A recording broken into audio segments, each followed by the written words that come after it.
Hola a todos, soy Ramiro Núñez, hematólogo del Hospital Universitario Virgen del Rocío. Quiero agradecer a la Real Fundación Victoria Eugenia y a Roche como patrocinador la posibilidad de presentar los datos más destacados del último congreso de trombosis y hemostasia celebrado en Montreal en relación con la actividad física en el paciente con hemofilia y algunos de los programas de la Federación Mundial de Hemofilia. Inicio la presentación con este póster,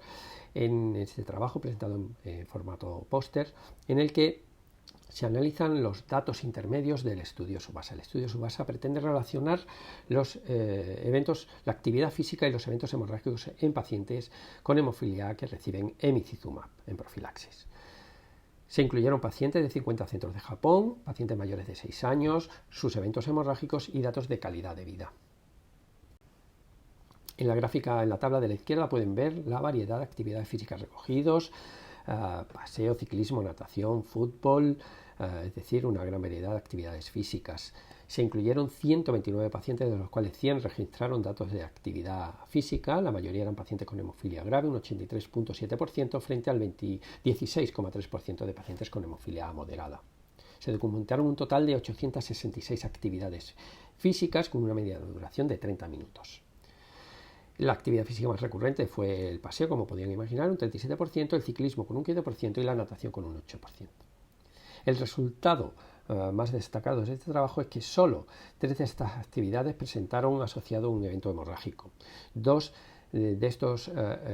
eventos se incluyeron en un mismo paciente en relación con una actividad física relacionada con el running y otra con el manejo de pesas, y el otro evento hemorrágico se produjo en un paciente que realizaba una actividad relacionada con la pesca. Los autores concluyen que los pacientes con hemofilia que reciben emicizumab en este estudio tuvieron muy pocos eventos hemorrágicos y asociados con la actividad física, y que esta asociación parece segura. En este otro trabajo,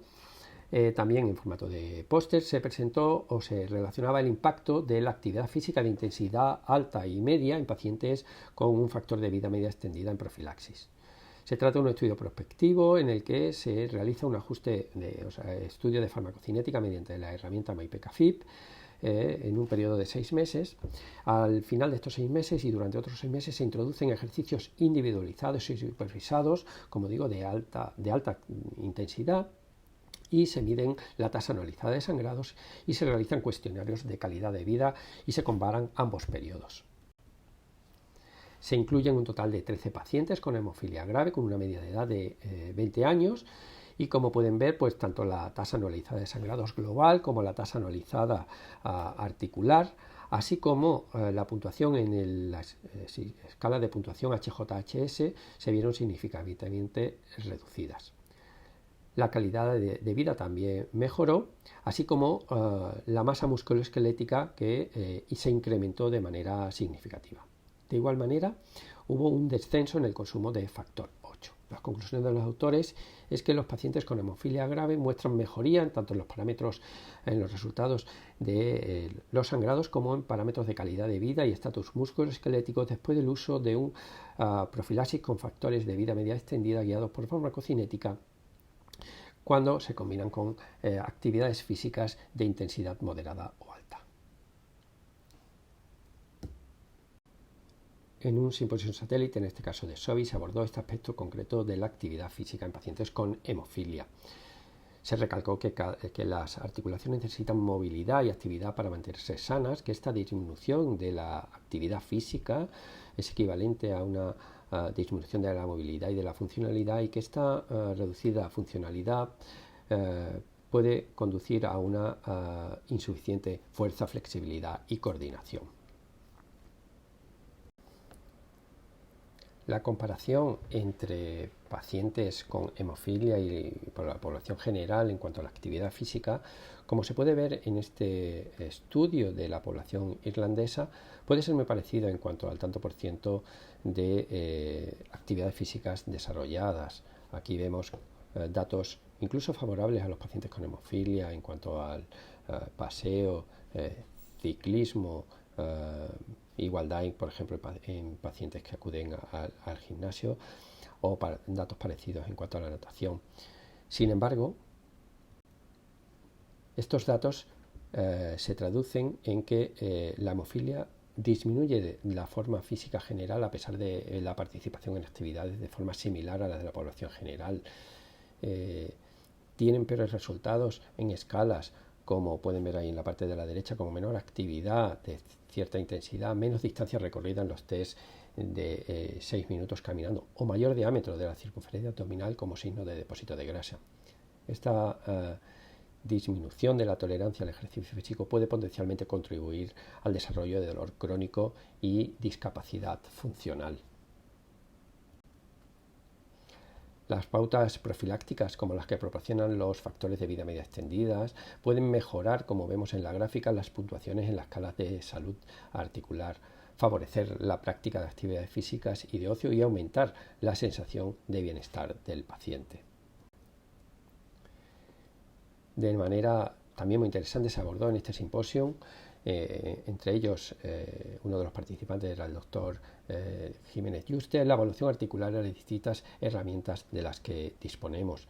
el examen físico, la realización de ecografías, la resonancia magnética o el desarrollo de radiografías convencionales. La ecografía supone una técnica que ofrece ventajas a la hora de esta evaluación. Es capaz de detectar sinovitis de manera precoz y completar los resultados de escalas como la HJHS, cuya se está imponiendo su uso en la práctica diaria. La ecografía permite detectar bajos volúmenes de sangre intraarticulares, por supuesto el desarrollo de sangrados articulares o artrosis, o la presencia de sinovitis precoces o daños osteocondrales, así como, por supuesto, artropatías evolucionadas. Tiene ventajas como la posibilidad de realizarlo de manera rápida a pie en la cama del paciente, a pie de cama del paciente o en pacientes, por supuesto, tanto hospitalizados como ambulatorios. Puede ser realizada por no especialistas radiológicos y requiere, eso sí, un entrenamiento para minimizar la variabilidad interindividual del observador. En este sentido, una comunicación oral en el grupo de comunicaciones de la sesión dedicada a músculo esquelético abordó este tema concreto y, concretamente, este trabajo presentó los resultados de un estudio prospectivo y el análisis de los datos a los 3 años. Consideraban, según los autores, la ecografía es una herramienta esencial que puede ayudar a ir un paso más allá de los datos de la tasa anualizada de sangrados. Presentaron los resultados de este estudio prospectivo a 3 años y el estudio incluía pacientes con una dosificación de factor menor del 2%, tanto hemofilia A como hemofilia B, mayores de 6 años, en situación de profilaxis, y en ellos se estudiaron las grandes articulaciones, codos, tobillos y rodillas. El estudio ecográfico se realizaba cada 6 meses hasta completar los 3 años y de forma anual se calculaba también la puntuación en la escala HJHS. Se incluyeron 174 pacientes para el análisis, de los cuales 146 completaron el estudio a los 3 años. Y como ven ahí, en la gráfica se observa una mejoría significativa de la puntuación GDAS a lo largo de estos 3 años, culminando en el momento final del estudio con la puntuación más baja, con una disminución importante de las sinovitis detectadas, como pueden ver en la gráfica, que prácticamente se acerca a cero. Todo ello basado en una reducción de los episodios hemorrágicos articulares, también detectados tanto en pacientes con hemofilia A como en hemofilia B. De igual manera, también se tradujo en una mejoría en la puntuación de la escala HJHS a final del estudio, a los 36 meses o a los 3 años. De manera muy interesante, los autores destacaron que de las sinovitis detectadas, que fueron un 12,7%, en 12,7% de los casos, el 89,6% eran sinovitis subclínicas sin historia de sangrado evidente. Estas sinovitis tuvieron una distribución universal indistintamente del grupo etario considerado, es decir, se agrupaban tanto en los pacientes de 6 a 9, de 10 a 19, como en pacientes adultos o en pacientes mayores de 50. Por supuesto, estos resultados y estas determinaciones ecográficas del hallazgo de sinovitis o la aparición de eventos hemorrágicos suponía una modificación de las pautas de tratamiento, como pueden ver en esta tabla. En función de estos hallazgos ecográficos y de estos episodios se realizaban ajustes de tratamiento, ya fuera aumento de dosis, disminución de intervalo o cambio de factor, en este caso de vida media estándar a vida media extendida o incluso ya a terapias no sustitutivas. La conclusión de los autores es que la monitorización regular mediante ecografía ha mostrado una mejoría en el pronóstico articular de los pacientes con hemofilia. La ecografía es una herramienta que permite detectar la sinovitis, la única herramienta que permite detectar estas sinovitis subclínicas, aportando datos para un posible reajuste de las pautas de tratamiento, según las conclusiones de los autores.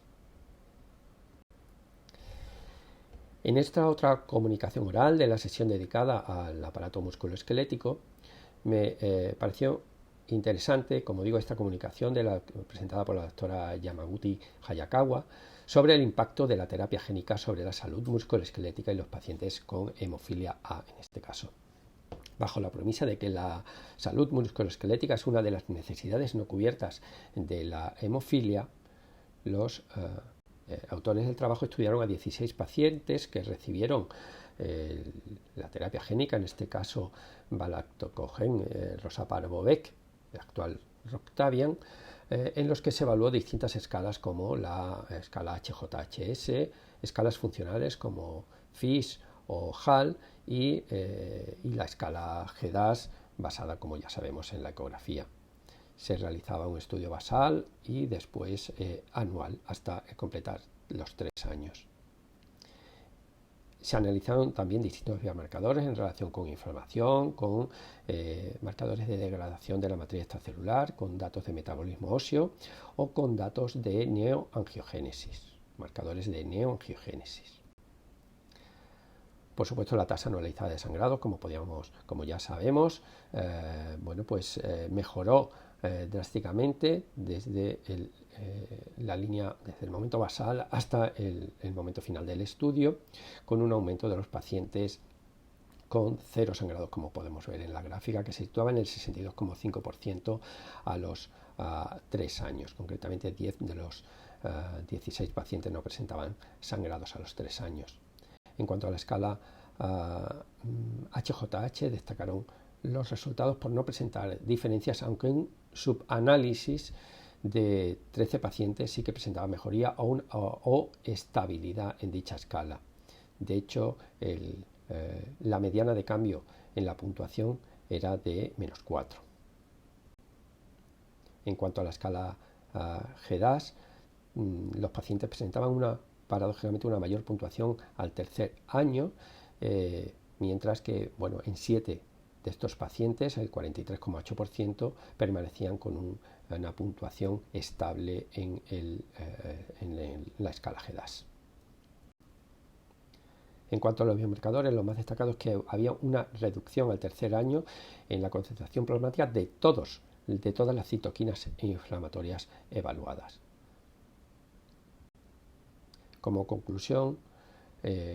los autores presentaron que el 81,2% de los pacientes tenían una puntuación en la escala HJHS estable o mejorada, el 56,2% presentaron un incremento en la puntuación GDAS sin cambios en la funcionalidad y sin correlación con los niveles de factor 8 plasmáticos, y en cuanto a los biomarcadores había una disminución de las citoquinas inflamatorias y de los marcadores de degradación de la matriz extracelular, así como un incremento de los biomarcadores de formación ósea. Por último, en cuanto a los programas de la Federación Mundial de la Hemofilia, no hubo grandes novedades, aunque sí se puso mucho énfasis en el registro de terapia génica propuesto por la Federación Mundial de la Hemofilia. Basado en destacaron, fue presentado por la doctora Bárbara Concle y destacó la importancia de este tipo de registros y vinculados sobre todo a lo que conocemos de esta estrategia, pero sobre todo a lo que sabemos que no conocemos bien, como el significado de la elevación de las enzimas hepáticas, la integración genética y sobre todo a lo que no sabemos sobre aspectos variados basados fundamentalmente en otras terapias génicas como puede ser la toxicidad ganglionar o el desarrollo de microangiopatía trombótica. En este sentido se trata la terapia génica, como sabemos, de una tecnología compleja, sin precedentes en hemofilia y la necesidad de un registro global para acumular datos y experiencia parece de obligado cumplimiento. El objetivo es valorar la seguridad, sobre todo el objetivo primario, valorar la seguridad a largo plazo, así como la eficacia y la durabilidad del impacto la eficacia y durabilidad de la expresión del factor 8 o el factor 9 y el impacto en la calidad de vida. En cuanto a los miembros de el comité de este registro, los participantes, hay un comité de dirección, también hay un grupo de pacientes implicados en este comité de dirección, las distintas sociedades científicas, por supuesto, como pueden ver ahí en amarillo, y la industria también como parte muy involucrada en esta estrategia terapéutica. Todo ello bajo el auspicio tanto de la FDA como de la Agencia Europea del Medicamento. Como cualquier registro, está vinculada, por supuesto, a las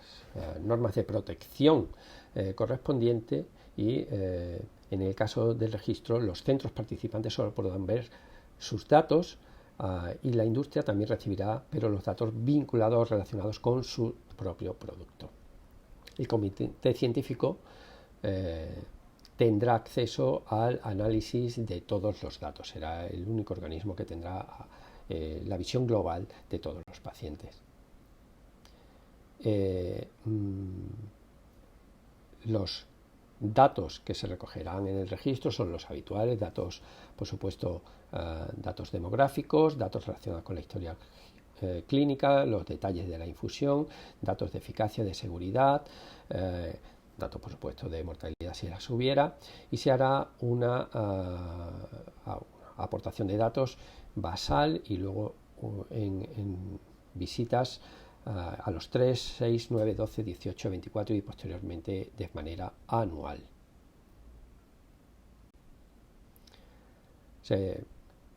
La doctora Conklin destacó la necesidad de comunicar todos los efectos adversos, tanto los esperados como los efectos adversos graves, tanto como los efectos adversos inesperados o señales de alarma, alguna señal de alarma, dando, poniendo énfasis en los eventos de especial interés, como son los inhibidores, tanto el factor 8 como el factor 9, los eventos tromboembólicos, enfermedades autoinmunes, enfermedades neoplásicas, hepatopatías, eventos neurológicos, como ya hemos podido ver en algunas otras terapias génicas en otras patologías, reacciones de hipersensibilidad, desarrollo de hepatitis B o C, ya sean nuevas o reactivaciones, así como cualquier otro. El flujo de datos provendrá de los centros de tratamiento a través de registros nacionales o directamente, como ahora podremos ver en la siguiente diapositiva, y a partir de ahí se integrarán en este registro global o mundial. Como digo, los datos se podrán hacer a través de los registros nacionales, como ven en el esquema, países como países europeos, la mayoría de los países europeos, Australia, Canadá o Estados Unidos, lo harían a través de estos registros nacionales. Los centros de tratamiento reportarían los registros nacionales y el registro nacional los reportaría este registro global. Mientras que existe la posibilidad también que los centros de tratamientos, como pueden haber en la mayoría de Sudamérica, en algunos países de Asia y de África o Sudáfrica, pues reporten directamente a este registro global.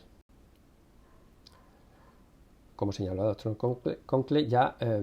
este registro, está preparado para recibir datos y aquí está la dirección para aumentar o para requerir más información al respecto por si alguno de ustedes está interesado. Y esta es la última diapositiva. Muchísimas gracias por su atención.